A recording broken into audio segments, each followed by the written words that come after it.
Welcome back everyone, and it's time to go balls deep! Today I'm covering My Hero Academia's latest chapter and updating our theories within the community regarding Shigaraki and Deku. Now if you can remember, we did a 3-part series discussing the ending of My Hero Academia and how All For One is controlling Shigaraki behind the scenes and may have created a perfect vessel for himself to take over, or a symbol of terror per se to enact his will. If you are not on the same page as the rest of us, I'd highly suggest checking out the playlist in the pinned comment and also hitting the notification button on this channel and also smashing the like button to support us, because My Hero Academia chapter 277 provided even more evidence regarding our theories.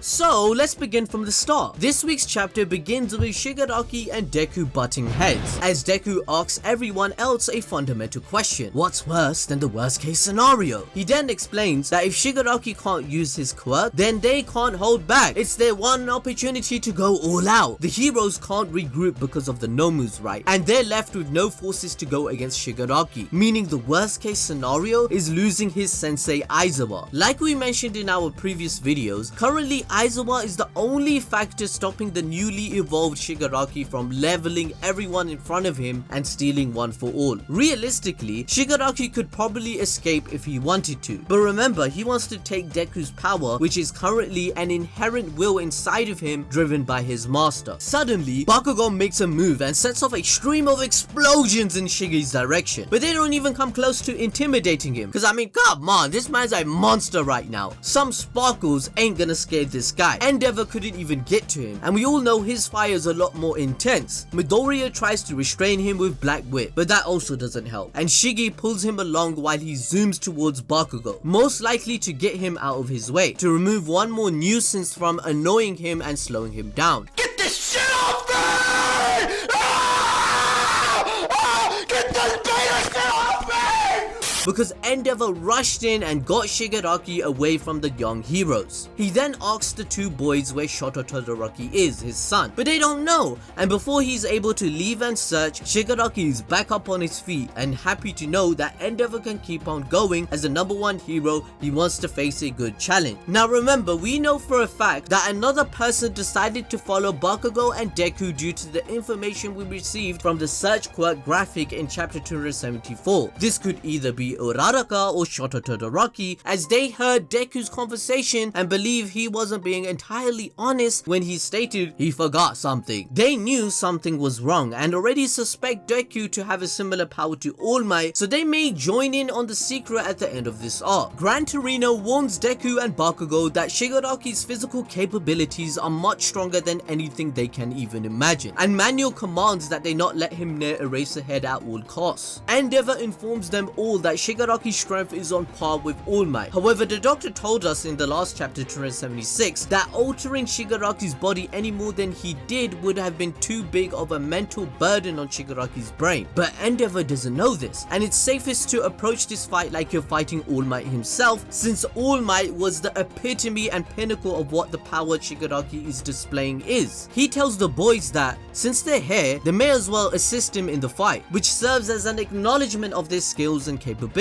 Endeavor was their sensei before this arc and knows their powers, so there is some sort of trust in them. This is highlighted through Endeavor telling them that they shouldn't ask for direction, as they should know how to go about this situation. Shigaraki rushes in to begin the fight, and Endeavor doesn't hesitate either. He tells the two boys to support Eraser, and also tells Bakugo to guard Deku, as they all know that Shigaraki's true goal is to take one for all for some reason. So as we can see in this chapter, All For One, the original owner of the quirk, his remnant or vestige, is speaking through Shigaraki's body and mind by stating his will. Get a hold of one for all. Give it to me, little brother. At this moment, Shigaraki's facial expression also changed. It was as though he was possessed. This could be a heavy foreshadowing for our theory of Shigaraki's body being taken over by his master, or Shigaraki eventually killing him. We covered a detailed theory regarding how My Hero Academia will end in a playlist in the pinned comment. Make sure to go watch the videos if you're interested. interested. Now, the way All For One spoke through Shigaraki's body, addressing his little brother within Deku, is also a throwback to chapter 209, where All For One admits that all the nostalgia he is experiencing is allowing him to hear his little brother's voice somehow in some sort of aspect, and how he also wants to reunite with him. This could also be due to their quirks evolving and getting stronger, where subsequently the connection between the two quirks is also getting more powerful. This highly indicates that All For One, recognizing his brother being somewhat alive within Deku in a form of a vestige, of course, just how he became a vestige within Shigaraki. In fact, his disciple pointed out that he reminds him of Kurogiri when he was inside his mind in chapter 270. Kurogiri is literally a living corpse, which ironically All For One refers to himself as one, as he admits the health machines are what keeping him alive. So we could think of it like this: All For One giving his original quirk to Shigaraki worked very similarly to One For All being passed on, right? It's possible that All For One became some sort of vestige within Shigaraki, but because he is currently alive, the vestige is more similar to All Might's one within Deku. All For One might have found out a way to use this process to interact with his brother, along with taking control over its host through the power of his quirk, since Shigaraki has now become a perfect Nomu that can withhold all of this power. This highlights back to our original theory of All For One possibly wanting to take over Shigaraki's body, and that many heroes will perish in the process, therefore fulfilling the prophecy from his childhood with his brother in the comics that a demon king will arise and the heroes will fail, right? This will be the first battle in the war. In our eyes, there are only two possibilities at the moment. Either Shigaraki will kill his master since he's already angry at him and told him to piss off, or vice versa, All For One will betray his student. All For One's original body cannot achieve his dreams and ideals. He has reached his limits, including the fact of taking continuously permanent damage from fighting all the One For All users in the past 150 years or so. More evidence that we have found that All For One needs a new body is the fact that he admits it himself in chapter 88, that since his body has been reduced to such a state after his defeat by All Might, he hasn't been able to stock up as much quirk as before, nor is he able to use the powers at their full capacity, as the doctor explained to us in later chapters that if the memory, which is the amount of power a quirk has, exceeds the hardware, which is the body of the quirk user, then it will cause serious problems. While it seems that All For One could allow the user to safely control any number of quirks, there is a limit to how much the user can control without it adversely affecting them, like a Nomu for example. So the difference is that Shigaraki has become a perfect Nomu and vessel. Now, although a rebuttal to this argument is that All For One does admit that he wants Shigaraki to think for himself and carve his own path in chapter 88, but let's see what happens. At the end of the day, All For One is a supreme narcissist and may want to become the Demon King himself. This was originally his dream. A person like All For One manipulates the outcomes of situations, making the manipulated feel like they are in control, when in reality, he's the one that's pulling all the strings. Even in chapter 94, when All For One first goes to prison, in his dialogue, he rants to All Might, stating to him that, "You messed up, fam," because Shigaraki losing him as a mentor will allow him to be more independent and actually stronger. All For One predicted exactly what Shigaraki would feel and do in return. This level of manipulation highlights that All For One is playing everything like a chess game. Even in his predicament of being locked in the most secure prison, Tartarus, it's still in All For One control, fam. In chapter 116, during All For One's conversation with All Might, he indicates that he will escape eventually anyway. He would not be so confident or mention something like this to All Might, his rival, if he didn't mean it. We know for a fact that the doctor accidentally reveals to the audience in previous chapters that Shigaraki was planned from the very beginning by All For One. The whole persona the doctor played, where he had to prove himself, was just a facade and planned from the very beginning so that he can gain control of Gigantomachia. This is because if we look back at chapter 269, the doctor literally screams out, "The fruits of the labor of All For One and myself. Oh, what a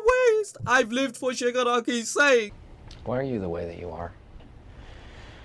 I hate so much about the things that you choose to be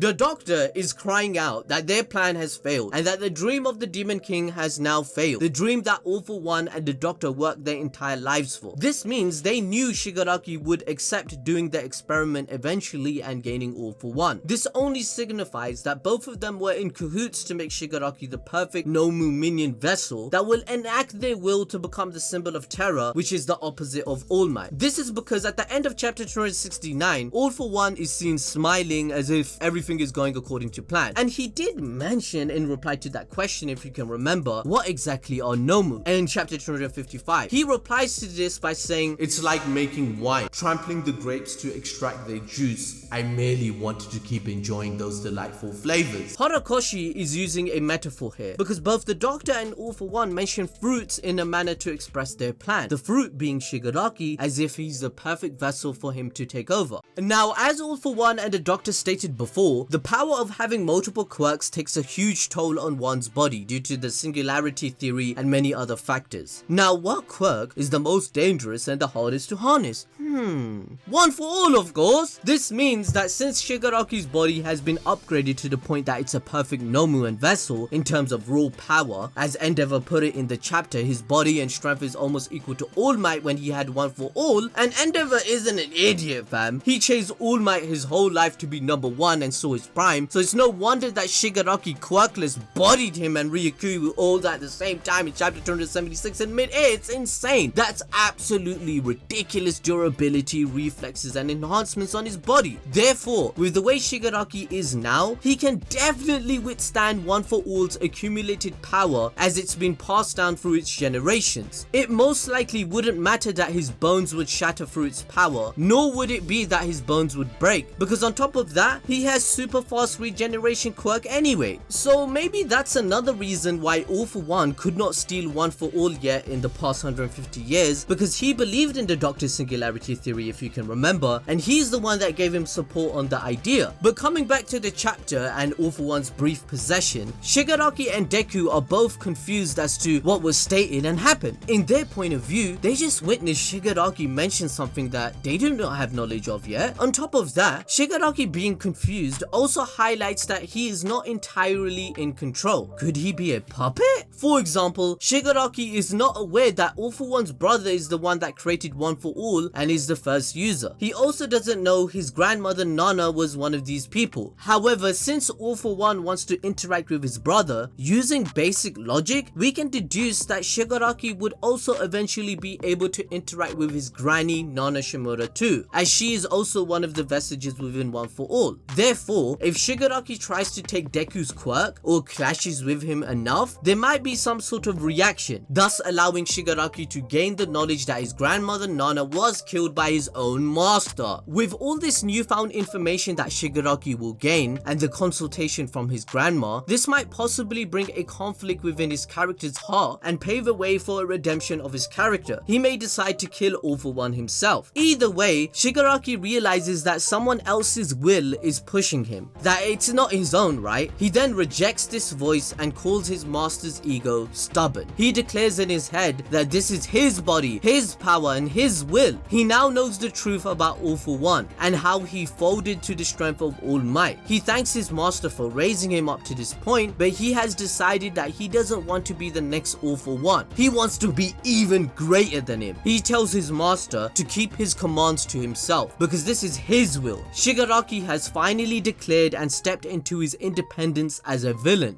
Gran Torino warns the others that they should just hold Shigaraki off and counter him because one hit from this dude will prove fatal. He explains that Shigaraki has been turned into an unbelievably powerful person. He then confronts Shigaraki and says, "Don't you dare trample on Nana Shimura's heart anymore." Shigaraki's response to this confrontation is heartbreaking, but not surprising at all. He's like, "What the hell are you talking about, fam?" He doesn't even know who Gran Torino is talking about, and this could be foreshadowing that Shigaraki will find out All For One killed his grandmother, right? Anyway, Gran Torino remembers him telling All Might he needs to view Tomura as a villain and not as his master's grandson. Shigaraki's existence, as sad as his life has been, can only bring anyone pain at this point. Shigaraki suddenly jumps out of the way of Gran Torino and rushes in to take on Deku, when Bakugo flies up into the air and takes his chance to get his revenge. He fires off what may be the most ferocious, violent explosion he's has ever produced, right? This is so OP, man. This guy Bakugo's my guy. No one can believe what they're seeing. It's that powerful, like almost as powerful as my ballsy prediction worked, right? Endeavor takes this chance and says, yo, my boy Bakugo, you smacked it, fam. Bruh, he goes in to take the chance with everything that he's got as well, using a new fist fire attack to get a good shot in. Meanwhile, elsewhere, we see Mount Lady, the fan service girl. She's going up against Giga Tamaki like she got a chance in a battle of strength. And I don't think I've ever seen this woman struggle this much, like ever. She's really trying to win here because she knows if Giga Tamaki goes to Shigaraki, it's game over. There won't even be a war. This is the battle that will finish everything off. So we don't know how this turns out until next week. Anyway, guys, that's all the theories updated for the community. Be sure to smash the notification button since we cover this on a weekly basis. Also smash the like button and follow us on Instagram and Twitter. And I'll see you guys next time to go balls deep.